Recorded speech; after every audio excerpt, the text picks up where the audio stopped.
ಶ್ರೀ ಗುರುಭ್ಯೋ ನಮಃ. ಫ್ರೆಂಡ್ಸ್, ಎಲ್ಲರಿಗೂ ನಮಸ್ಕಾರ. ಹರ ಹರ ಮಹಾದೇವ.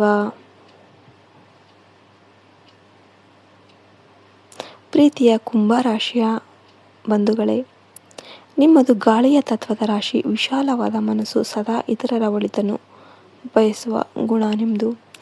ವಿಡಿಯೋಗೆ ಒಂದು ಲೈಕ್ ಮಾಡಿ, ಹರ ಹರ ಮಹಾದೇವ ಅಂತ ಕಮೆಂಟ್ ಮಾಡಿ.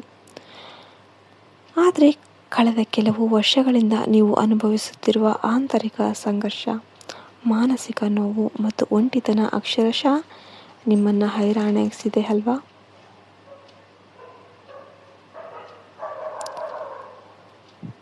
ನೀವು ಎಂದಾದರೂ ಅಂತರಾತ್ಮದಿಂದ ಸಂಪೂರ್ಣವಾಗಿ ಕುಸಿದು ಹೋದ ಅನುಭವ ಪಟ್ಟಿದ್ದೀರಾ?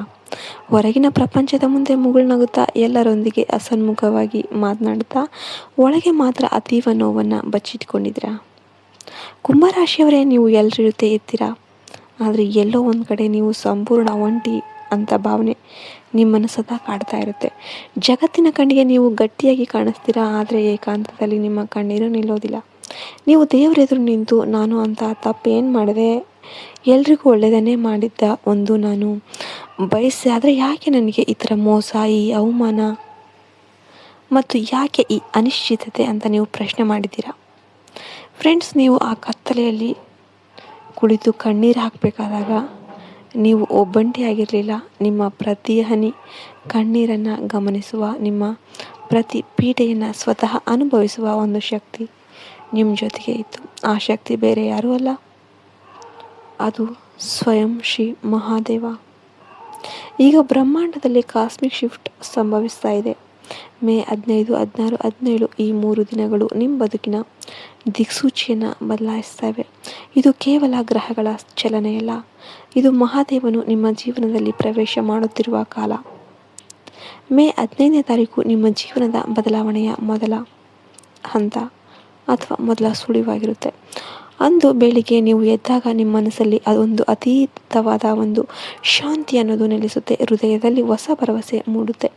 ಬಹಳ ದಿನಗಳಿಂದ ನಿಂತು ಹೋಗಿದ್ದ ಕೆಲಸಗಳು ಚುರುಕು ಪಡೆಯುತ್ತೆ. ಅಥವಾ ನಿಮ್ಮ ಹಳೆಯ ಗೆಳೆಯರೊಬ್ಬರು ಹಠಾತ್ತಾಗಿ ಸಿಗ್ಬೋದು. ಇದು ಮಹಾದೇವನು ನಿಮಗೆ ನೀಡುತ್ತಿರುವ ಮೊದಲ ಸಂಕೇತ.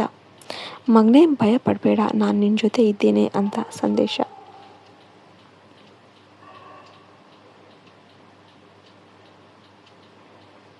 ಮೇ 16ನೇ ತಾರೀಕು ಕುಂಭರಾಶಿಯವರಿಗೆ ಸಂಘರ್ಷದ ಅಂತ್ಯದ ದಿನ. ಈ ದಿನ ನಿಮ್ಮ ಜೀವನದಲ್ಲಿ ಒಂದು ದೊಡ್ಡ ತಿರುವು ಅನ್ನೋದು ಬರುತ್ತೆ. ನಿಮ್ಮನ್ನು ಕಾಡ್ತಿದ್ದ ಆರ್ಥಿಕ ಸಮಸ್ಯೆಗಳು ಕ್ರಮೇಣ ಕಡಿಮೆಯಾಗುತ್ತೆ. ವೃತ್ತಿ ಜೀವನದಲ್ಲಿ ಅನಿರೀಕ್ಷಿತವಾಗಿ ಹೊಸ ಅವಕಾಶಗಳು ನಿಮ್ಮನ್ನು ಹುಡುಕಿಕೊಂಡು ಬರುತ್ತೆ. ಯಾರು ನಿಮ್ಮ ವಿರುದ್ಧ ಕುತಂತ್ರ ಮಾಡ್ತಾ ಇದ್ರೋ, ಯಾರು ನಿಮ್ಮನ್ನು ಕೆಲಸ ಇಲ್ಲದಂತೆ ಮಾಡಿದ್ರೋ ಅಥವಾ ನಿಮ್ಮನ್ನು ಕಡೆಗಣಿಸಿದ್ರೋ, ಅವರು ತಾವಾಗಿಯೇ ಹಿಂದೆ ಸರಿಯುವ ಕಾಲ ಇದು. ಇಡೀ ಜಗತ್ತು ನಿಮ್ಮ ಪರವಾಗಿ ನಿಂತಿದೆ ಎನ್ನುವ ಅನುಭವ ನಿಮಗೆ ಆಗುತ್ತೆ. ಇನ್ನು ಮೇ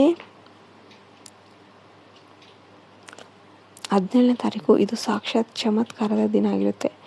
ಮೇ 17ರಂದು ನಿಮ್ಮ ಜೀವನದಲ್ಲಿ ಒಂದು ದೈವಿಕ ಪವಾಡ ಸಂಭವಿಸುತ್ತೆ. ಹಠಾತ್ತಾಗಿ ಧನ ಲಾಭವಾಗಬಹುದು, ದೊಡ್ಡ ಶುಭ ಸುದ್ದಿ ಸಿಗ್ಬೋದು, ಅಥವಾ ಜೀವನದಲ್ಲಿ ಸ್ಥಿರತೆ ಅನ್ನೋದು ಲಭಿಸಬಹುದು. ಮಹಾದೇವನು ನಿಮ್ಮ ಮೇಲೆ ಏಕೆ ಇಷ್ಟೊಂದು ಕೃಪೆ ತೋರ್ತಿದ್ದಾರೆ ಅಂತಂದರೆ ನಿಮ್ಮ ನಿಸ್ವಾರ್ಥ ಗುಣ. ಕುಂಭರಾಶಿಯವರಾದ ನೀವು ಇತರರ ಕಷ್ಟಕ್ಕೆ ಯಾವಾಗಲೂ ಕೂಡ ಮಿಡಿತಾ ಇರ್ತೀರ. ನೀವು ಎಷ್ಟೇ ಕಷ್ಟಪಟ್ಟಿದ್ರೂ ಮತ್ತೊಬ್ಬರಿಗೆ ಸಹಾಯ ಮಾಡೋದನ್ನು ನಿಲ್ಲಿಸಿಲ್ಲ. ನಿಮ್ಮ ಈ ನಿಸ್ವಾರ್ಥ ಸೇವೆಯೇ ಇಂದು ನಿಮ್ಮ ಪಾಲಿಗೆ ಮಹಾದೇವನ ರಕ್ಷಾ ಕವಚವಾಗಿ ಬಂದಿದೆ. ಒಬ್ಬ ಕುಂಭರಾಶಿಯ ವ್ಯಕ್ತಿಯ ಕತೆ ಕೇಳಿ. ಆತನ ಜೀವನದಲ್ಲಿ ಎಲ್ಲವೂ ಗೊಂದಲಮಯವಾಗಿತ್ತು. ಕೆಲಸ ಇಲ್ಲ, ಹಣ ಇಲ್ಲ, ಸಾಥ್ ನೀಡೋದಕ್ಕೆ ಯಾರೂ ಇರಲಿಲ್ಲ. ಒಂದು ರಾತ್ರಿ ಆತ ದೇವರೆದುರು ಶರಣಾಗಿ, ನನ್ನನ್ನು ನೀನೇ ಕಾಪಾಡಬೇಕು ಅಂತ ಅತ್ತ. ಮಾರನೇ ದಿನವೇ ಆತನಿಗೆ ಒಂದು ಅದ್ಭುತ ಕೆಲಸದ ಆಫರ್ ಬಂತು. ಇದು ಕೇವಲ ಕಥೆಯಲ್ಲ, ಇದು ನಂಬಿದವರಿಗೆ ಆಗುವ ಸತ್ಯ. ಆದರೆ ಒಂದು ನೆನಪಿರಲಿ, ದೊಡ್ಡ ಯಶಸ್ಸು ಬರಬೇಕಾದಾಗ ಅಹಂಕಾರ ಕೂಡ ಬರಬಾರ್ದು. ನೀವು ಅಹಂಕಾರ ಪಟ್ಟರೆ ಅಥವಾ ತಪ್ಪು ದಾರಿ ಹಿಡಿದ್ರೆ ಲಭಿಸಿದ ಎಲ್ಲವೂ ಕೂಡ ಕೈಕೊಟ್ಟು ಹೋಗ್ಬೋದು. ಆದ್ದರಿಂದ ಯಾವಾಗಲೂ ಸತ್ಕರ್ಮಗಳನ್ನು ಮಾಡಿ ಮತ್ತು ಮಹಾದೇವನನ್ನು ಸ್ಮರಿಸಿ. ಬರುವ ಒಂದು ಸಮಯ ಅಂದರೆ ಅದು ಸುವರ್ಣ ಕಾಲ. ಈಗ ಅದು ನಿಮ್ಮದಾಗುತ್ತೆ. ನಿಮ್ಮ ದುಃಖಗಳು ಅಂತ್ಯಗೊಂಡು ಹಣ ಮತ್ತು ಗೌರವ ನಿಮ್ಮನ್ನು ಹುಡುಕಿಕೊಂಡು ಬರುತ್ತೆ. ಇಲ್ಲಿಯವರೆಗೆ ನಿಮ್ಮನ್ನು ಯಾರು ನಿಷ್ಕೃಷ್ಟವಾಗಿ ನೋಡಿದ್ದಾರೋ ಅವರೇ ಈಗ ನಿಮ್ಮ ಮುಂದೆ ಗೌರವದಿಂದ ಮಾತನಾಡ್ತಾರೆ. ಇದು ನಿಮ್ಮ ತಾಳ್ಮೆಗೆ ಸಿಕ್ಕ ಅಂತಿಮ ಜಯ. ನೀವು ಈ ವಿಡಿಯೋ ನೋಡುತ್ತಿದ್ದರೆ ಇದು ಕೇವಲ ಕಾಕತಾಳೀಯವಲ್ಲ, ಇದು ದೇವರೇ ನಿಮಗೆ ನೀಡುತ್ತಿರುವ ಸಂಕೇತ. ನಿಮ್ಮ ಸಮಯ ಈಗ ಶುರುವಾಗಿದೆ. ಈ ಶುಭ ಸಮಯವನ್ನು ಇನ್ನಷ್ಟು ಉತ್ತಮಗೊಳಿಸೋದಕ್ಕೆ ಕೇವಲ ಕೆಲವು ಉಪಾಯಗಳನ್ನು ಪಾಲಿಸಿ. ಪ್ರತಿದಿನ ಬೆಳಿಗ್ಗೆ 108 ಬಾರಿ ಓಂ ನಮಃ ಶಿವಾಯ ಮಂತ್ರವನ್ನು ಜಪಿಸಿ. ಪ್ರತಿ ಸೋಮವಾರ ಶಿವಲಿಂಗಕ್ಕೆ ಭಕ್ತಿಯಿಂದ ಜಲವನ್ನು ಅರ್ಪಿಸಿ ಮತ್ತು ಮುಖ್ಯವಾಗಿ ನಿಮ್ಮ ಕೈಲಾದಷ್ಟು ಅಶಕ್ತರಿಗೆ ಅಥವಾ ಹಸಿದವರಿಗೆ ಸಹಾಯ ಮಾಡಿ. ಈ ದೈವಿಕ ಸಂಕೇತವನ್ನು ಗುರುತಿಸಿ ಜೀವನದಲ್ಲಿ ಮುನ್ನಡೆಸೋದು ಈಗ ನಿಮ್ಮ ಕೈಯಲ್ಲಿದೆ.